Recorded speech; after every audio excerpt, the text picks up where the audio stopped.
Is a little bit cleaner than what we saw from them back in the first week. These have not been looking too sharp, and with them starting on the defense side in particular, the two oldest players in the league, and I think you could pretty confidently say here the two best IGLs in NA history will collide. Surf finds Spirits as he'd flushed him out of that position down in lobby, playing just below the stairs.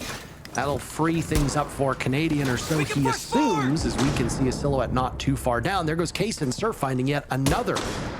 Surf was highlighted by the desk before we got into this matchup, and he's immediately showing his prowess.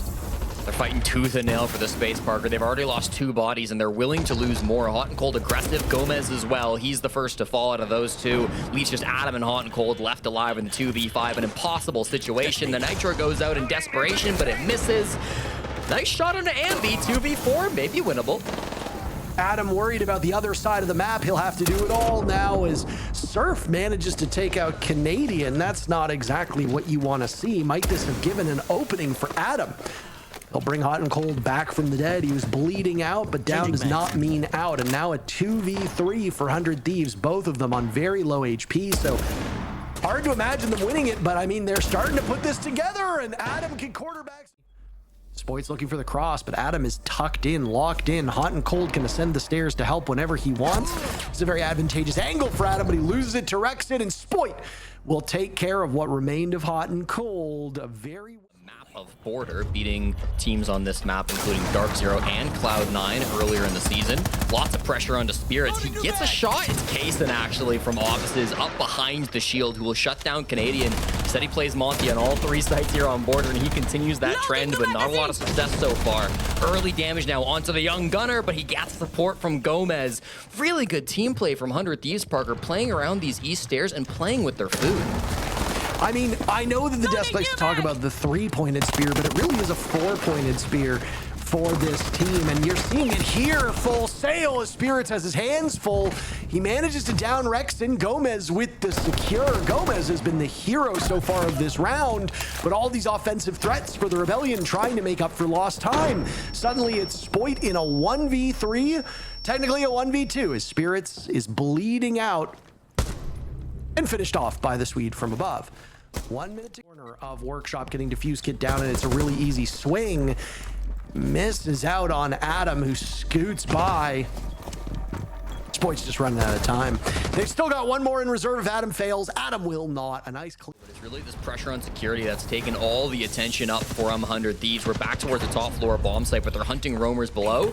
Gomez finds that opening frag, shutting down the entry player of the Rebellion. Canadian gives him a call and finds the frag as well. Really nicely done by Troy. Hops off of the Monty to try to get that kill. Instead, the other shield, Surf, is echoing through the building, finding so much space. Another one from Spoit. It's been chaos on Border, Parker, but it's a 2-man lead for SR. These kills are really quite well spread out on the side of the Rebellion. I mean, Canadian getting a kill, that's not supposed to happen. Spoit's having a good go of it. Surf playing a very different role around the time of Salt Lake City onward. Maybe a bit more passive, maybe a bit more utility. Still tons of kill pressure and kill potential, but it has also allowed Spoit to flourish. And I mean, hey, a 3 game so far, no doubt about that. Op bands coming through. It will be the Dokkaebi. It's going to be a rush. In goes Canadian, tucked into the corner. Spirits unable to stop this. Caught by Spoit. The Swede sitting next to Canadian in real life, but doing the same inside the server. Canadian dies, but the damage is done, and it'll thrust 100 Thieves into a post plant with 40 seconds left. Out they go on to repel. This is a winnable position for 100 Thieves. Not all hope is lost, but they need to play it pretty much perfectly. And they've got to get through Spoit first. Posted up on the window, sitting over top of that case. A run out now from the Thorn as Adam will take the fight directly to them. It's distracting Spoit for the time being. They need to coordinate really effectively. Spoit the swing, finds 2 on a nice collat. Adam still pressuring. Rexon finds 1, and the last will go down to Rexon as well. Again, low conversion so far, that's continuing, so the numbers, they don't lie, at least not in this matchup. Here's the opening pick, though. Hot and Cold will get one. It's something, but so far that's not been enough. They have to be able to collide that into more frags if they want to win this round. I mean, it's Surf that goes down too. You're going to do that without those ROU projectors. They'll position Spirits very aggressively on the door, and there's nobody to contest him at the moment. Nitrocell will go out. Ambi collects Case, and Hot and Cold finds his second. It's IGL and IGL crime as Canadian dies, and suddenly SR is just 2 players. Out goes Gomez to Ambi. This clash still upright. Spirits has failed to defend and protect two of his teammates, and it's given SR a bit of an opening. Rexton takes Hot and Cold down. There he goes to get the case. If Spirits doesn't drop that shield, it's all up to Adam, and Spirits taking a hurt of damage, a lot of fire in front of him. Adam the drop, no coverage from Ambi. What can he do? He runs out of time. The clock ultimately giving it to Hunters. 100 Thieves so far has been significantly better, enough to get them out of the basement, but not enough for them to be the best. And right now they're trying to beat some of the best. Gomez the first kill. Adam and Ambi will trade each other out. Hot and Cold now on the board. Again, a great start for 100 Thieves. But Spoit is trying to keep these numbers close. He's arm in arm with Surf. This is a quick one, still over half the round to go, and Kaysen wants us to go to halftime as soon as possible. Spoit with 9 kills, looking to break double digits. Kaysen now sitting on this bomb chassis. Spoit in the B-bomb site, getting defuse kit down. Nobody within striking distance. Spoit off of the spot. Gomez the final kill, and 100 Thieves. I mean, they're looking good, but this one is a close game. Ooh. Oh, solid snake. All right, makes sense. Here on the smoke to try to slow them down. Canadian loves playing aggressive on border with these toxic babes, but he has to be good in the early game. And immediately the server empties out. 90 seconds in, 4 players in the ground. 100 Thieves coming out ahead in every single way. Spoit will respond to that. Creeping up, but he has to be worried about the third player unaccounted for. Sitting his body next to a singular doorway, and Hot and Cold gets the final kill. 100 Thieves have their first lead of the game. Spear's having a really tough time on the Blackbeard. There is so much utility stopping him from entering the building. Down goes Canadian, a really rough go of it. No shield to be had to deflect those bullets as 2 separate players from 100 Thieves strike first. Another round for 100 Thieves looking very likely here. Adam on the board now as he finds his second pick. Kaysen gone to Ambi, the Warden in the corner. They almost get him, and now it's Ambi on the run. Spoit, top of the team, king of this squad. This bomb site, flicking left and right. Both targets so far evading him. They're stacked up. 100 Thieves waiting for Ambi on the swing. He's taking strips out of them. Adam on the ground. Shotgun out for Ambi, but Gomez wins the duel, and 100 Thieves has yet to find. I thought maybe it'd be a rush, but so far we're not seeing that. I hate to be the guy who just repeats himself over and over again, but, well, it gives me a golden opportunity. Surf will strike first. It's only the second first blood for SR, both of them done by Surf. And both very passive, just inside of this box, inside of security, trying to survive here rather than take these aggressive fights. They know they have the man advantage. There's a second for Surf. Gomez and Adam now with it all to do in a 2v5. And Adam will out-duel Surf, cooling him off. Benefits them in these dying moments of the round. 100 Thieves, they're back against the wall. They're hoping to move to match point, but it's a daunting task. Gomez and Adam, though, are somehow finding an opening. They don't have the case. That's the bigger problem. Running out of time, and Rexton will find the final 2 kills, keeping Shopify Rebellion for those swings when they come through, and it ends up working on the side of the Rebellion. Now, you see that they have not really changed or iterated upon much over the last couple of months, so I want to see 100 Thieves with a good attack here. You're hoping for it. They will surrender that first blood to Surf yet again. Immediately traded off by Spirits, so they do strike first, but there's nothing really gained from it. Hot and Cold immediately giving the advantage to 100 Thieves. Canadian says, I can frag too.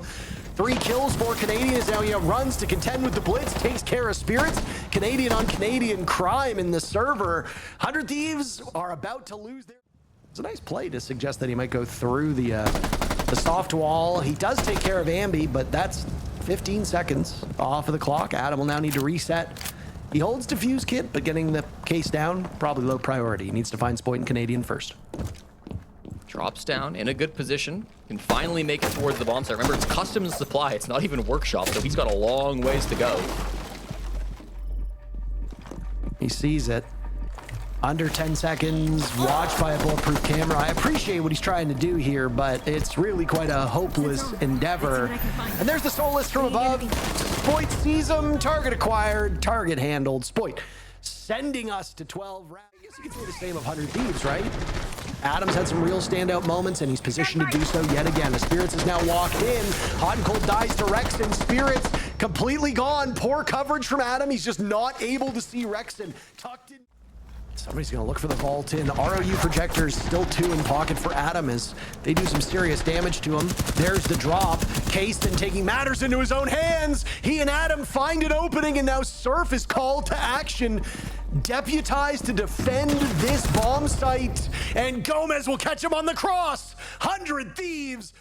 For how they want to approach this site. This time they're really setting players up outside the building, going for peaks, and they'll get it. 15 frags now for Adam as he finds the head of Rexton for potential. I guess the only real good thing here is that Rexton has not been as much of a difference maker as they'd hoped. So, I mean, if you're SR, you've still got some offensive threats, one of whom is Ambi, and he takes care of Gomez. Just under half the round to go, and 4v4 the stat line. Bit of a pivot here. They're going off a side, Parker, and it's not working out for the Mandy. Takes down Spirits on the blitz. Another one for Adam. Equalizes us again at 3, but we're not done. Canadian hits the deck and finds Kasten. Hot and Cold and Adam now the last 2 alive. Adam inside of Archives, Hot and outside the building. What a shot. They're still in this. Anticipating somebody from SR might be there. Adam still has this cross. Takes care of Canadian. A quad kills all he'll get. No ace. Hot and Cold will win it through the smoke. Ambi dies. 100 Thieves wins it in a 12-round spectacle. And they have their first regulation win in NAL history. They couldn't do it versus Wildcard. They couldn't do it versus... Are looking pretty good. A regulation win, a full 3 points over a very difficult opponent. We've got Hot and Cold standing by, ready to go for his interview after the win. Matt, congrats on getting this one and bouncing back from the loss last play day. I know you had some choice words to say on Twitter. You're like, well, we lost to a bad team, so now we're a bad team. Do you feel better about things now that you took down a behemoth? I mean, I don't know if I would call them a behemoth. Maybe a behemoth of NA.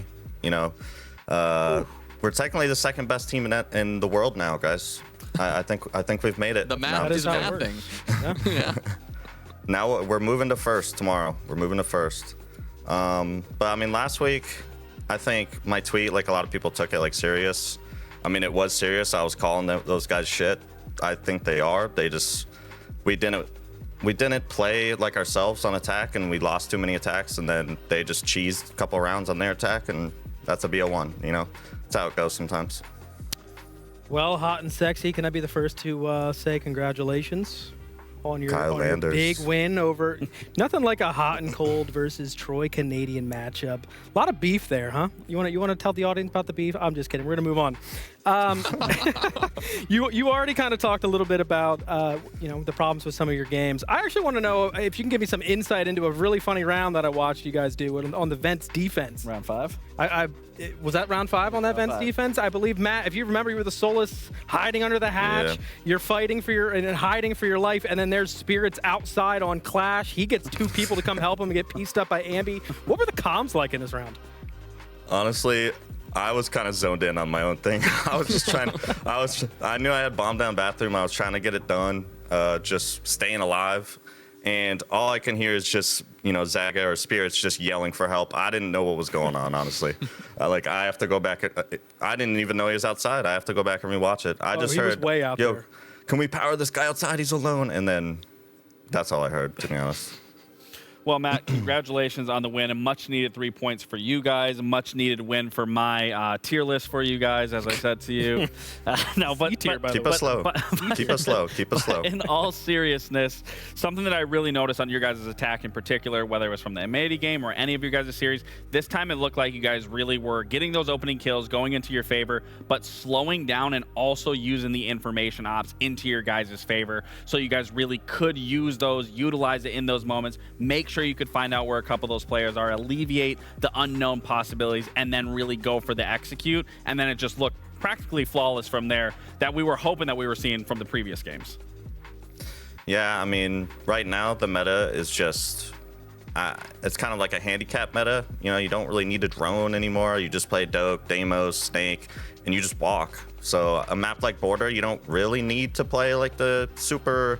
you don't need to play like Ace all the time. You don't need to play Thermite. You don't need to play Mav. You just pick all those ops and then just let them run around and cause their own chaos. I feel like we did that really well, very well today. We just kind of opened around the map, played slow, and then they were overflowing. That's what I like to call it. Just as soon as we were putting pressure on one part of the map, then they would just throw bodies at it, and then we would just catch them rotating. I mean, we have the Punisher on our team, Adam. I mean, he was punishing. Yeah. He was punishing. He definitely was. I mean, just to follow up on that, obviously, with you saying this is a handicap meta, you don't need to drone too much. Does that make your IGLing a lot easier, or does it make it a little hard in the sense of more people are adding onto it because they can kind of take their own initiative because they have their own information? I mean, it's kind of both, I guess, right? Like, some rounds is just going to be easy because they have their own info. They're just going to walk and kill this guy. Yep. Or some rounds it makes it harder because they have their own info, and then now they're calling something that I don't want them to do, and now we're kind of we're off, we're off pace.